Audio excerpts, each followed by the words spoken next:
Think about all the people you come into contact with each and every day. Going to work, going to school, picking up your kids from school. You probably don't even give them much thought, just strangers going about their business, living their lives. But could you have more in common with these strangers than you'd ever imagine? Are there connections and shared experiences so powerful that can bring them together? We're about to show you. Jessica and Elisa are two moms who've never met. You'll see their stories playing out side by side, and at the same time, we reveal the secret bond they share and introduce them for the first time. This is Common Ground. Where's your backpack? You're gonna have to get on the other side. I don't know, we came and looked at it that morning and it was like, this was the house. Now I'm getting ready to make your eggs, buddy boo. When I was pregnant with my daughter, he always liked touchy my belly. He goes, sister. Okay, hold on, babies. Yes.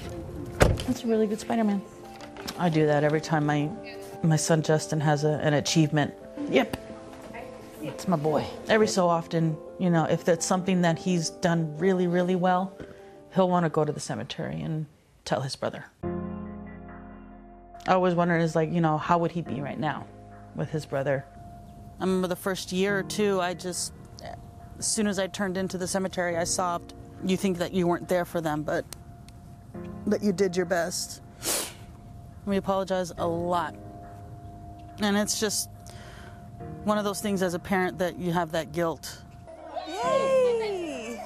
At first it's really hard, but now it's a lot easier because I know when she falls in that she's going to know what to do. It is scary.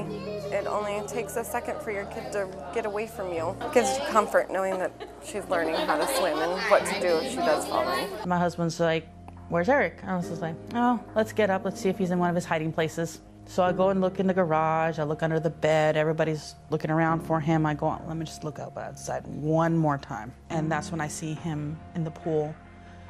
I scream for my husband and tell him that he's in the pool. My husband jumps right into the middle of the pool, grabs him. My back door was open, so I go outside looking for Parker, and I kept calling his name. Walked back over and I seen the pool rippling still, and I just was like, and the gate opened, and I was like, no way, that's not possible, and walked over to the pool, and there he was at the bottom, jumped in, got him out, and I brought him inside and started doing CPR on him on the table while my 8-year-old daughter called 911. He was 22 months old. He was almost 2. They took us into one of those rooms, and I didn't realize that when we were going into the emergency area that behind one of those curtains was our son. And that's when they told us, and my husband decided that he didn't want a stranger to dress my son, so he dressed him for the funeral. He picked him up and he put him. My husband shouldn't have done that. He said I had to have strength to dress my son and put him in the casket. I spent quite a bit of time just sitting by the pool and just hoping that maybe I could hear him or something splashing around.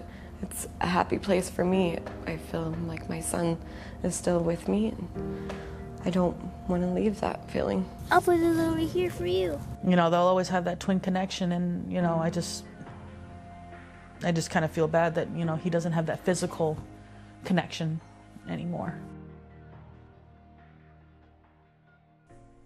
Throughout this entire process, neither family knew about the other. Until now. It's time we bring Jessica and Elisa together and help them connect over the common ground they share. Do you want cereal for breakfast? Yeah. He'll want to go to the cemetery and tell his brother.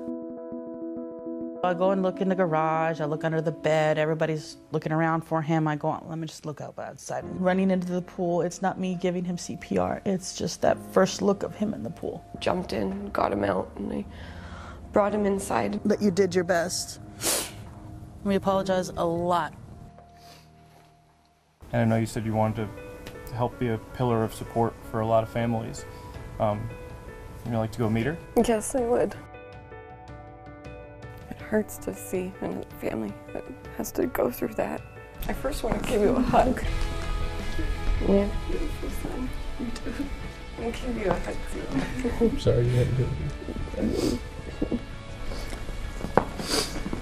When you hear someone else's story that's similar, what goes through your mind? Unfortunately, you're in a group that no other person will ever understand. I think that helps by us is just remembering the good things, trying not to dwell on the fact that he's not here. I'm sure it's a thing that you guys never really forget about. It's got to be a constant reminder every single day. When you pass by a pool, that has to be the first thing in your mind. For the first year or so, it was hard for me to see a pool. It took us a while to even be able to swim in the pool, but now it's like, you know, Parker's in here swimming with us too. We get a lot of pool fences are ugly, and it's just burying your kids a lot uglier.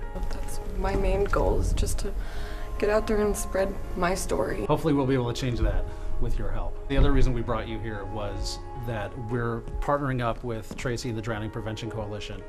We want to do a PSA campaign, an anti-drowning campaign, and we want you guys to be a part of it, and your kids. Definitely. Anything to help.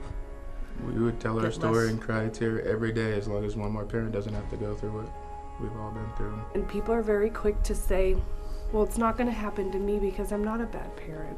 And I think these are two remarkable families that show it's not bad parenting. One thing we noticed when we went to the cemetery is that there's no headstone on the grave. Well, the next time you guys go to the cemetery, we want to change that. So we're going to make sure that there's a headstone there.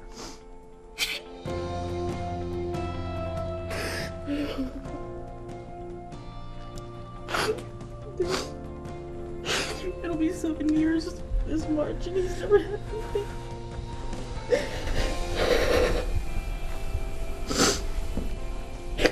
Make him proud. Thank you so much. We don't do this to get, things handed to us. We do it to get the word out. And Thank you so much. This really means a lot to our family. Making sure that people go out there and talk about it. Unfortunately, our faces need to be put out there because, it's not getting through. I'm really sorry we had to meet under these circumstances. I want to make sure that other families learn through my story, and so they don't have to go through what my family goes through.